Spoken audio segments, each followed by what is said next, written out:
What's going on, everybody? Welcome back to the channel. Jake Shavink here, and we are down in Mobile for Senior Bowl week, providing you guys some content. So, really, we're going to take a look at kind of the standouts from each day of practice and just kind of put some notes and thoughts together on here. So, day one of the Senior Bowl, a lot of fun. There were a lot of standouts, and we're going to get to some pretty notable ones here for you guys. We'll start with Toledo cornerback Quinyon Mitchell.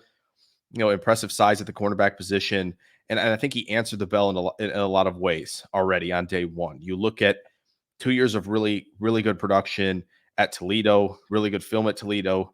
Really, the question was, how could he handle elevated competition? He proved it. He handled it really, really well, especially in the one-on-ones where it's often skewed to favor receivers, right? They have a lot of field to play with, but Quinyon Mitchell stayed patient, especially in his pedal, right? Didn't open the gate too early when guys were in their release and stayed in the hip pocket in the stem, played physical throughout the stem, stayed disruptive at the catch point. He was the full package today. That type of athleticism, that type of speed, right? That type of strength and play strength and disruptive force at the catch point is going to play in the league. And then he also answered the question, are you scheme versatile? Can you handle things in man coverage? And I think he did that really well today. We already knew about the zone instincts and awareness.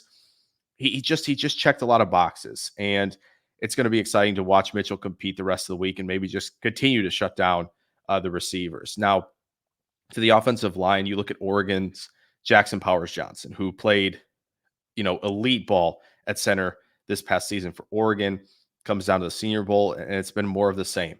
Got some reps at right guard, which I think is really intriguing, show off some positional flexibility. But what he does really well, he fights for positioning with his hands. He plays with good leverage and positioning at the contact point. He's able to anchor really well. He uses his hands to fight and recover, and his athleticism and the footwork and the ability to mirror just takes over when he needs to recover and gets a little out of position.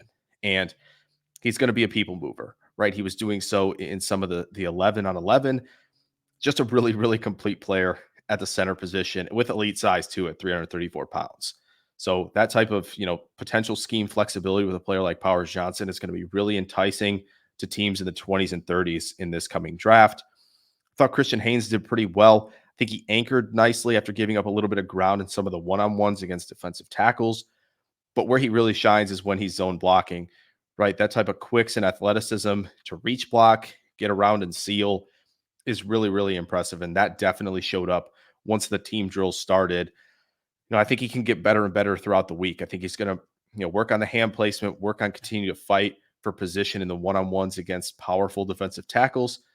But so far, Christian Haynes is kind of living up to the hype that he brought in to the Senior Bowl as well. Tyler Guyton, tackle from Oklahoma. Oh, boy, what a week so far. It's only been one day, but goodness, he, the flexibility, the quicks, just the type of knee bend and balance that you need to have in the contact phase, good positioning, right? Powerful, and a guy who is willing to finish, right? He puts guys on the ground, but that type of flexibility to keep kind of the shoulders and hips and everything really square, and just the size to handle obviously collisions and contact.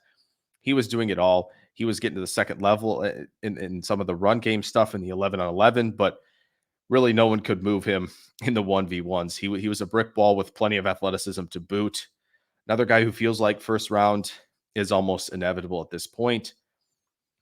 To the receiver position, I think there were three guys who really stood out the most.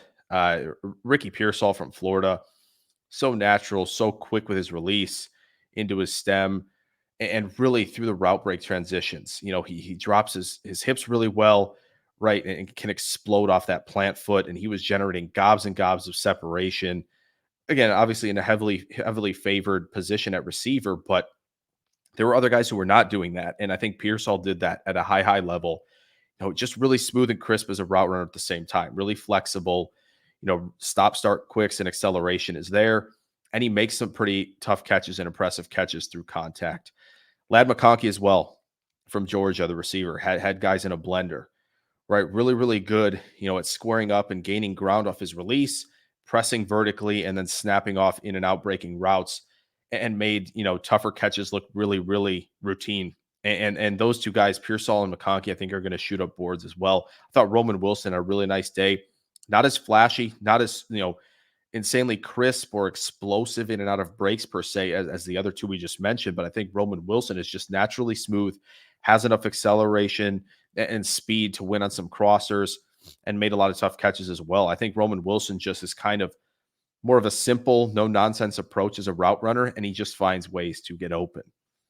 As far as the tight ends, I think there are two that really stood out on day one. You look at Ben Sinnott from Kansas State, who brings the tenacity of the blocker. I think he's 6'4", 254. They were lining up at H-back. They were lining him up in line. And really, he can be a force for an NFL team as a run blocker for sure. But he's also really smooth and has good routes as a receiver. And I think that's really, really important. Can you be multifaceted in the league? Can you be a good combo tight end? I think Ben Sinnott can provide that and much more. Maybe even looking at like a use check role where you can use him in that regard as a fullback and even an inline tight end as well as a receiver. He can kind of be the complete package, and that versatility will matter. Jared Wiley, really big, right? I think he's 6'6" and maybe like close to 260, if I remember correctly, but smooth, fluid as a route runner, has good catch radius to make the tough ones, but he just looks everything looks so fluid with a guy that big playing the tight end position. That is a big, big deal. I think when you look at other DBs who had a good day, I would look at Jalen Simpson from Auburn. Thought he had good instincts at the safety position, undercut some routes, just disrupted some things at the catch point. I think he had a really solid day. Bo Braid from Maryland, another guy who I think just was kind of rock solid, pretty versatile, made some plays in 11 on 11s, looked pretty smooth. Max Melton from Rutgers, the pedal, the change of direction skills, and some of the drills looked really, really smooth. And he was the top speed. He had the top speed for DBs on the national team. So something to watch for there for sure. And I do think DJ James did pretty well, especially in press coverage for Auburn. Played really physical, and made it look like that the kind of the American team receivers weren't as impactful as the national team. And I think DJ James was a reason why.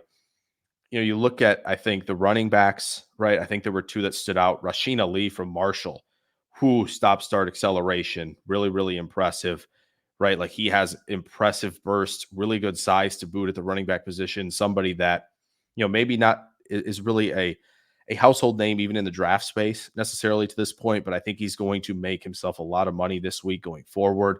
He stood out to me in just terms of how smooth and how efficient he was changing direction, right? And how quickly he could process. He can win the corner with some speed. That was really, really exciting to see. And then Marshawn Lloyd, right? The quicks he snatched some ankles out there in space, but he's another guy with a ton of accelerative capabilities out there and the burst to rip off chunk plays. I think when you look at the defensive line, there were a few names I think that you could point out. Braden Fiskey from Florida State was just a disruptive defensive tackle all day long.